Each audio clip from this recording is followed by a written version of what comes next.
नमस्कार, sports can के आज के अंक में आप सभी का स्वागत है। मैं शक्ति प्रताप सिंह और श्रोताओं तमाम खेल खबरों पे हमारे साथ विस्तार से चर्चा के लिए स्टूडियो में मौजूद हैं वरिष्ठ खेल पत्रकार मनोज जोशी। मनोज जी, स्पोर्ट्स कैन में आपका स्वागत है। धन्यवाद। सबसे पहले नजर डालते हैं आज की स्पोर्ट्स हेडलाइंस पर। भारतीय तेज गेंदबाज हर्षित राणा को 20 जून से इंग्लैंड के खिलाफ होने वाले पहले टेस्ट के लिए टीम में शामिल किया गया। भारत के जूनियर कंपाउंड तीरंदाजों ने कल एशिया कप लेग 2 में पुरुष और महिला दोनों व्यक्तिगत स्पर्धाओं के फाइनल में प्रवेश किया। FIH महिला प्रो लीग में भारतीय महिला टीम का मुकाबला अर्जेंटीना से जारी और भारतीय जूनियर पुरुष हॉकी टीम 21 जून से होने वाले 4 देशों के टूर्नामेंट के लिए जर्मनी रवाना हुई।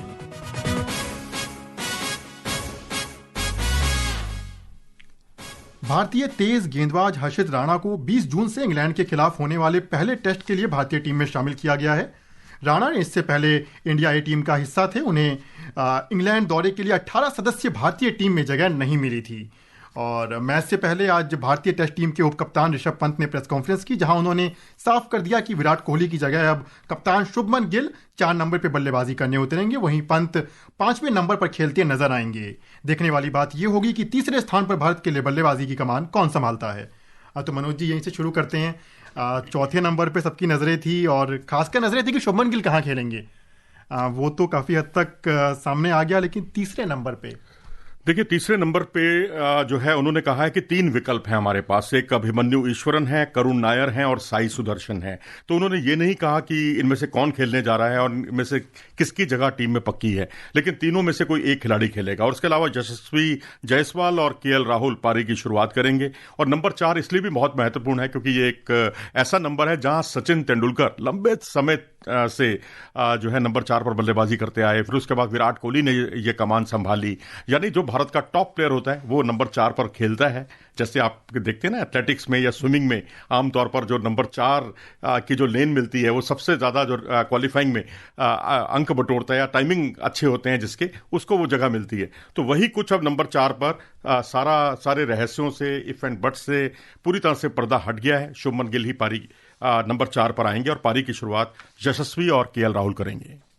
जी बिल्कुल। और इसी के बीच टेस्ट क्रिकेट को लेकर के एक चर्चा और सामने आई, जहां पर लगातार मीडिया रिपोर्ट में ऐसी बात की जा रही है कि अंतर्राष्ट्रीय क्रिकेट परिषद ICC 2027-29 विश्व टेस्ट चैंपियनशिप के चक्र में छोटे देशों के लिए 4 दिवसीय टेस्ट को मंजूरी देने की तैयारी कर रहा है।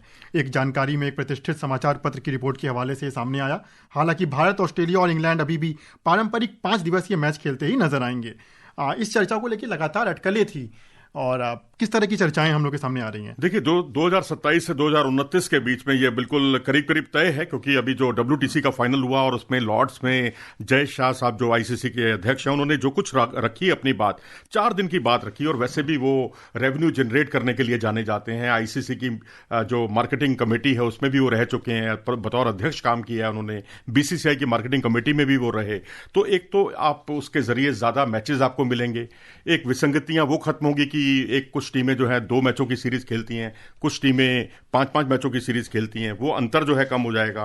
और अगर आप देखें तो 72% रिजल्ट जो है चौथे दिन ही आ रहे हैं मौजूदा साइकिल में भी। अगर आप देखें तो अगर आप 2013 से 2019 में देखेंगे तो 324 ओवर का तकरीबन एक मैच में ऑन एन एवरेज गेंदबाजी की जाती है, जो अब घटकर 273 ओवर रह गई है। इससे आप अंदाजा लगा सकते हैं कि जो टेस्ट मैच है जल्दी खत्म हो रहे हैं, 3 दिन में या 4 दिन में खत्म हो रहे हैं। बस ये है कि जो 5 दिन के टिकट लेते हैं उनको 3 दिन में ही जो है सब्र करना पड़ता है। जी बिल्कुल। हम लगातार देख रहे हैं कि पिछले कुछ समय से प्रयोग हो रहे हैं टेस्ट मैच के साथ, चाहे वो पिंक बॉल टेस्ट मैच हो, डे नाइट की बात हो। ये भी कहा जा रहा है, ऐसी भी चर्चाएं हैं कि जो 90 ओवर का खेल है उसको बढ़ा के 98 ओवर तक ले जाया जाएगा। तो हालांकि खेल की अवधि में शायद बहुत अधिक बदलाव नहीं होगा। एक दिन मैं समझता हूँ स्वागत योग्य फैसला है। और जो रिवाइज मॉडल है उसमें 3 टेस्ट सीरीज जो है उसमें 3 हफ्ते के अंदर खत्म करने का प्रावधान रखा गया है।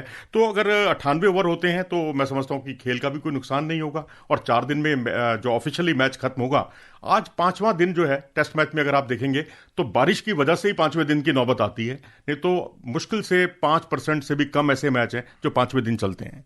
जी बिल्कुल। और अब बात करते हैं महिला T20 विश्व कप की, जो अगले महीने से शुरू होने जा रहा है, इसी महीने से। और भारतीय टीम को अपना ग्रुप अलॉट हो गया है। भारत को ग्रुप ए में रखा गया है, जिसमें भारत के साथ ऑस्ट्रेलिया, पाकिस्तान और दक्षिण अफ्रीका की टीमें शामिल होंगी। भारत अपने अभियान की शुरुआत पाकिस्तान के खिलाफ करेगा। भारतीय टीम को आखिरकार इस विश्व कप के लिए अपना ग्रुप मिल गया है और यहाँ पर भी भारत का चित प्रतिद्वंदी पाकिस्तान है। पाकिस्तान की महिला टीम की बात करें तो उतना कंपटीशन भारत को कभी नहीं मिला। जिस तरह से पुरुषों में भी अगर आप वर्ल्ड कप देखेंगे तो भारत को कंपटीशन ज़्यादा मिला नहीं है। हम लगातार सारे मैच जीतते रहे हैं ओडीआई वर्ल्ड कप में, लेकिन महिलाओं में जितने मैचेस अब तक हुए हैं सभी में भारत जीता है और कभी पाकिस्तान से हारा नहीं है। पाकिस्तान में वाकई जो महिला क्रिकेट है बिल्कुल शैशव अवस्था में है, कोई ज़्यादा सुधार हुआ नहीं, लेकिन भारत में लगातार प्रयोग हो रहे हैं और लगातार खिलाड़ी आ रही हैं। और अगर कई ऐसे टूर्नामेंट भी होते हैं जिसमें आप कई युवा खिलाड़ियों को आजमाते हैं और वो आपके आगे के कंपटीशंस में काम आता है।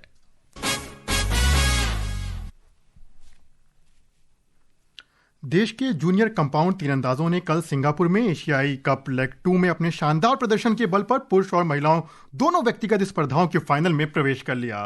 पुरुषों की व्यक्तिगत स्पर्धा में भारतीय तीरंदाज कुशल दलाल ने बांग्लादेश के हिमू बछार को सेमीफाइनल में हराकर फाइनल में अपनी जगह पक्की की। वहीं एक अन्य सेमीफाइनल में भारत के सचिन चेची ऑस्ट्रेलिया के जोशुमा मोचान से हार गए। अब वो कांस्य पदक के लिए बांग्लादेश के हिमू बछार से मुकाबला करेंगे। वहीं व्यक्तिगत महिला कंपाउंड वर्ग में भारत का स्वर्ण और रजत पदक लगभग पक्का हो गया। फाइनल में भारत की शानमुखी नागा साई बुड्डे का सामना हमवतन तेजल साल्वे से होगा।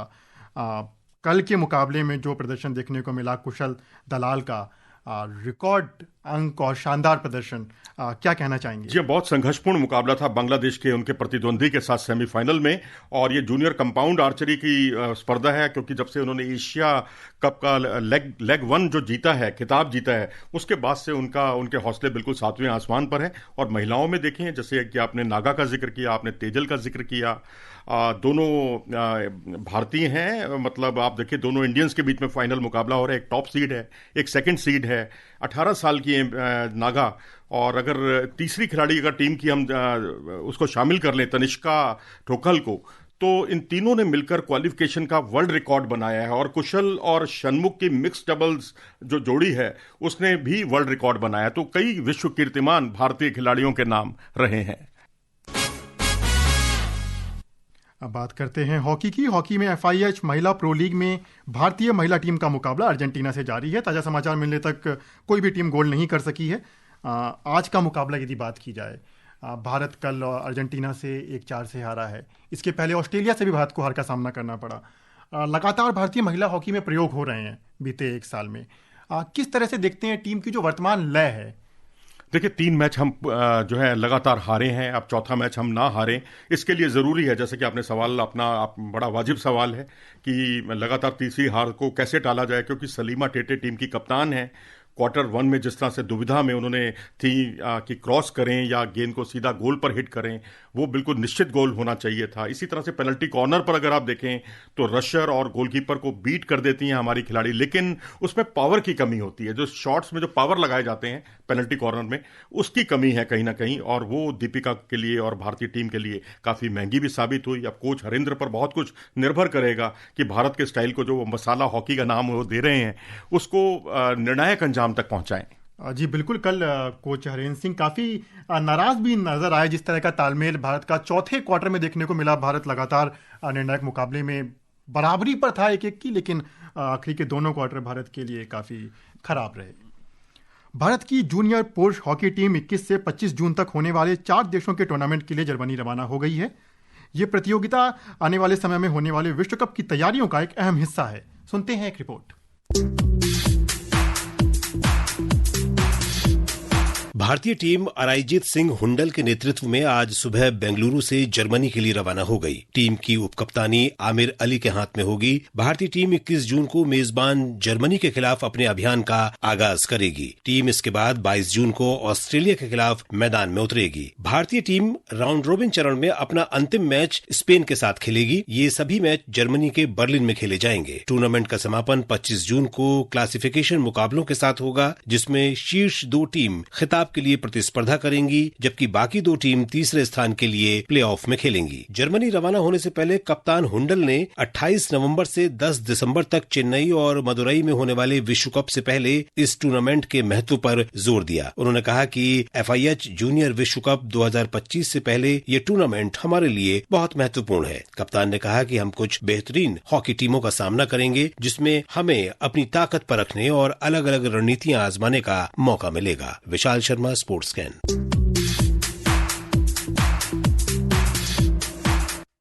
इस टूर्नामेंट की सबसे बड़ी प्रासंगिकता यही है कि विश्व कप से पहले भारतीय खिलाड़ियों को विदेशी पिचों पर, विदेशी मैदान पे खेलने का इससे बड़ा अवसर नहीं मिलने जा रहा है। जी हाँ, बिल्कुल, जैसा हुंडल साहब ने कहा भी है, जो टीम के कप्तान हैं, जो कि सीनियर टीम की तरफ से भी खेल चुके हैं, और क्योंकि आप देखिए अच्छी आला दर्जे की जो टीमें हैं उनसे हमारा पाला पड़ने वाला है। जर्मनी दुनिया की नंबर 1 टीम है, भारत नंबर 2 टीम है जूनियर्स में, ऑस्ट्रेलिया की रैंकिंग थोड़ी सी गिरी है, लेकिन स्पेन चौथे नंबर पर है। तो यहाँ एक तो प्रतिस्पर्धा अच्छी मिलेगी, और जूनियर लेवल पर जो है भारत का प्रदर्शन, कई ऐसे खिलाड़ी मिले हैं जिन्होंने सीनियर लेवल पर भारत का लंबे समय तक मार्गदर्शन किया, जिसमें हरमनप्रीत हैं, जिन्होंने जो है 2016 का जब जूनियर वर्ल्ड कप भारत ने जीता था तो उसमें 3 गोल किए थे। मनदीप जो आज खेल रहे हैं फॉरवर्ड खिलाड़ी, उन्होंने भी 3 गोल किए थे।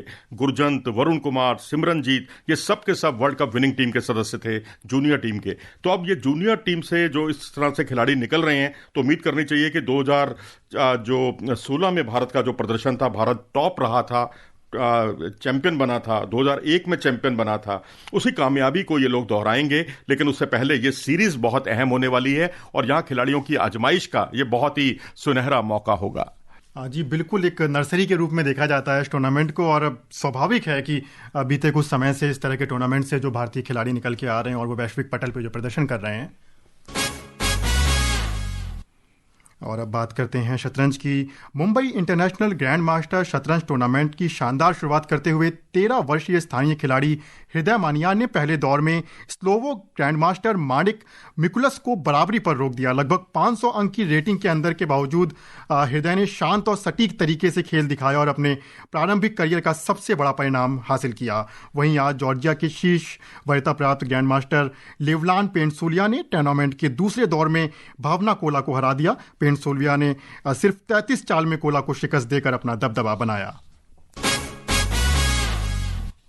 और अब बात करते हैं योग की। 21 जून को आयोजित किए जाने वाले अंतर्राष्ट्रीय योग दिवस के अवसर पर देश विदेश में अनेकों आयोजन किए जा रहे हैं। इसी कड़ी में आज नई दिल्ली में 3 दिवसीय योग महाकुंभ शुरू हुआ। इस कार्यक्रम को कंटेनर कॉर्पोरेशन ऑफ इंडिया और Morarji Desai national institute of योग द्वारा आयोजित किया जा रहा है। वहीं बिहार में 11वां अंतर्राष्ट्रीय योग दिवस 21 जून को सभी सरकारी स्कूलों में योग संगम के रूप में मनाया जाएगा। इस संबंध में शिक्षा विभाग ने जिला के सभी अधिकारियों को, शिक्षा अधिकारियों को पत्र जारी कर स्कूलों को खुलवाने का निर्देश दिया है।